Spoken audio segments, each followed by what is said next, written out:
tem chamado a atenção para a doença. Esse é o nosso assunto dessa tarde. Estou aqui com o médico veterinário, né, Marcelo Morato. Ele está aqui e vai falar um pouquinho para a gente sobre o que é a febre maculosa, né? E a gente tem o nosso convidado aqui também, que já se esparramou aqui, né? Ele olha, já tá em casa aqui, né? Já aqui. E olha a folga, gente. Ele tá bem abusado até hoje. Mas pode ficar, Tony. Fica à vontade que você é de casa. Fica aí, daqui a pouco nós vamos conversar contigo.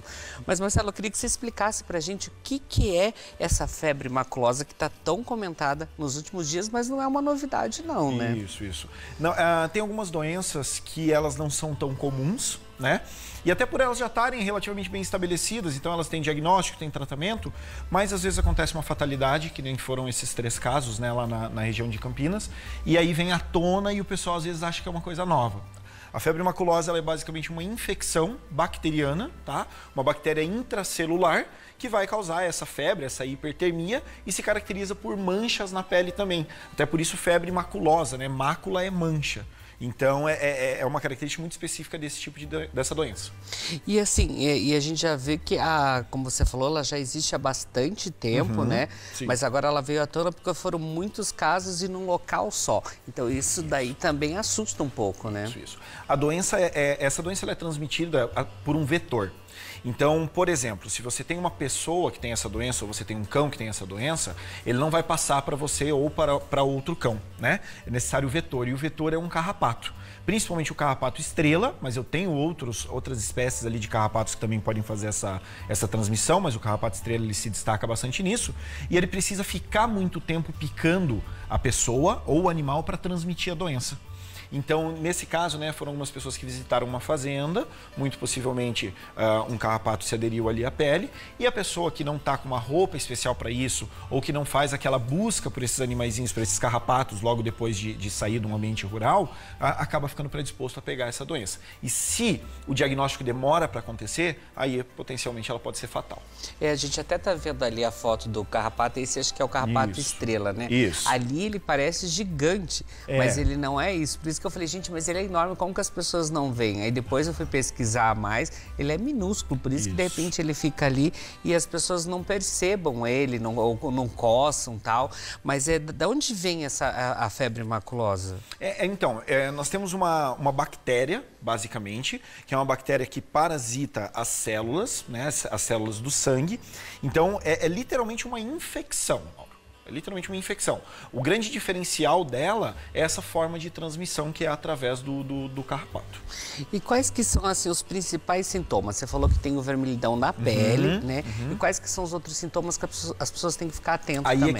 Aí é que entra a dificuldade do diagnóstico precoce. Os sinais clínicos ou sintomas dessa doença são muito inespecíficos. São sinais como, por exemplo, letargia. Né? Letargia é o quê? Fica mais lento, fica mais caidão. Então você tem um cãozinho lá que está com essa doença, às vezes você vai reparar que ele não está querendo brincar tanto. Você pegou a chave lá para passear, a coleira para passear, e ele não levantou tão rápido quanto ele costuma levantar, não está querendo brincar tanto, parou de comer um pouco. Mas esses são sinais extremamente inespecíficos. Basicamente qualquer tipo de febre vai causar isso, vários tipos de infecções vão causar isso. Então o grande diferencial são essas manchas na pele. Importante, notou que o seu animalzinho está mais caidão, vai lá, principalmente na região da barriga, que é uma região que a gente chama de glabra, uma região que fisiologicamente não tem pelos, e olha se você não encontra alguma manchinha ali, alguma coisa do tipo. Agora que o senhor deveria estar mostrando aí sua barriga, você não mostra, né? Não está ajudando aí, mas tudo bem. Mas e quando perceber esses sinais, né? Essas manchas, o que deve fazer? Aí procurar um médico veterinário, né? Procurar um médico veterinário de confiança, porque tem tratamento. Tá? Tem tratamento. O tratamento costuma ter uma resposta boa. O grande problema, a gravidade dessa doença é quando existe uma demora para o diagnóstico. E, consequentemente, o tratamento demora para se iniciar e aí eu acabo tendo esse potencial fatal.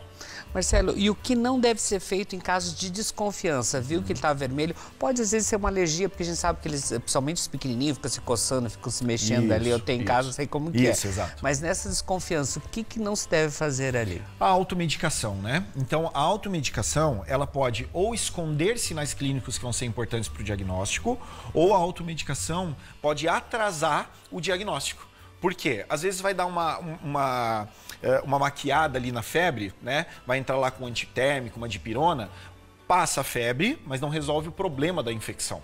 Tem que lembrar que o tratamento é eliminar a bactéria, ou seja, o tratamento é através de antibióticos. Um antitérmico, uma dipirona, vai tirar a febre. Às vezes esse animalzinho vai ficar mais animado, vai até estar brincando, mas não quer dizer que você está curando ele. Você só está atrasando, às vezes, o diagnóstico. Então, antes de fazer qualquer tipo de automedicação, entrar em contato com o médico veterinário de confiança, e esse contato ele pode ser, às vezes, por uma mensagem, por um WhatsApp, ou mesmo levando para uma consulta, que é o ideal, logicamente, mas pelo menos para tirar a dúvida. Olha, ele está assim, assim, assado. Às vezes eu posso falar, viu, dá uma olhadinha na barriga dele, manda uma foto para mim. E aí a gente fala, olha, isso daí já tem um potencial de ser uma doença mais grave. Traz, porque nós vamos ter que fazer algum exame. E como que é feito esse exame? Como que é realizado esse diagnóstico para ter certeza? Ele é um exame de sangue, tá? É um exame de sangue onde é feita uma sorologia para identificar se tem essa bactéria no meu paciente. E já o tratamento, como que ele é feito? É o tratamento pós-diagnosticado ali? O tratamento, então, ele vai se dividir em duas frentes, tá? Eu tenho o tratamento da doença específica, que é através de antibiótico. Então, eu tenho uma doença causada por uma bactéria, eu vou usar um antibiótico. Porém, o antibiótico, ele leva um tempo para fazer efeito, né? Então, o antibiótico a gente sempre faz por muitos dias. E a gente faz isso porque leva tempo para ele fazer um efeito. Até ele fazer efeito, vai ser muito importante fazer o tratamento sintomático. Então, se eu tenho um animalzinho que já está um pouquinho mais avançado na doença e já desenvolveu sinais gastrointestinais, vômito, diarreia, muitas vezes ele vai ter que ficar internado.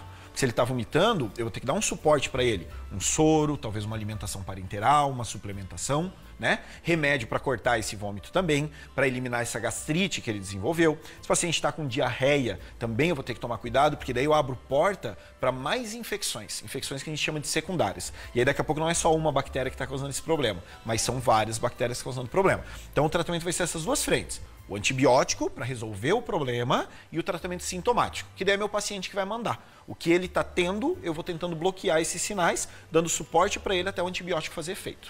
Marcelo, e a gente viu que esse problema maior está sendo no estado de São Paulo, ali na região de Campinas. Mas os tutores, eles precisam ter um cuidado especial aí com os passeios, com seus pets também? Aí a gente entra na parte mais importante, Mauro. Prevenção.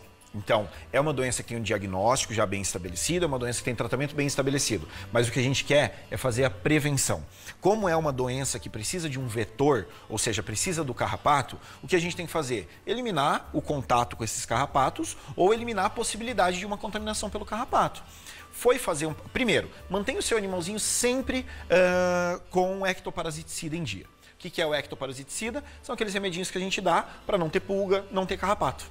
Se não tiver carrapato, o carrapato não chega na tua casa, não chega em você e também não faz o teu animalzinho ficar doente. Então, esses medicamentos ectoparasiticidas, eu tenho vários tipos, tá? Eu tenho por via oral, que dura 30, 35 dias, e aí tem que fazer periodicamente. Eu tenho aqueles que pinga na nuca do animalzinho ou no dorso dele. Eu tenho injetável. Tenho várias formas da gente fazer essa proteção.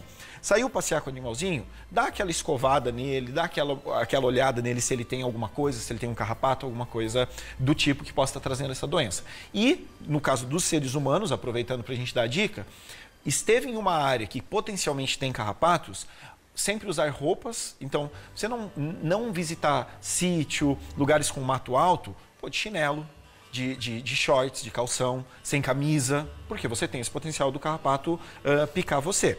E se você visita alguma dessas áreas, sempre depois fazer aquela inspeção. Dá uma olhadinha lá na perna, tudo, ver se tem algum bichinho ali para retirar. Porque para ele causar essa infecção, para transmitir essa infecção, não é rápido. Não é uma picadinha que nem uma picadinha de formiga, de abelha, encostou, já dá. Não, são horas que ele tem que ficar aderido para transmitir a doença. Então a gente tem esse fator positivo de a gente conseguir evitar esses carrapatos. Até vi quem está visitando bastante esses lugares aí com roupas claras, tentar ir de bota, tampar a bota ali para não entrar no calçado. Então tem vários jeitos de evitar. Pessoal que às vezes não está acostumado e está fazendo um turismo rural, alguma coisa, sempre ter esse pensamento também, aí, esse cuidado. Né? Mas assim, e como está sendo essa atuação da medicina veterinária nesse caso, doutor? Assustou?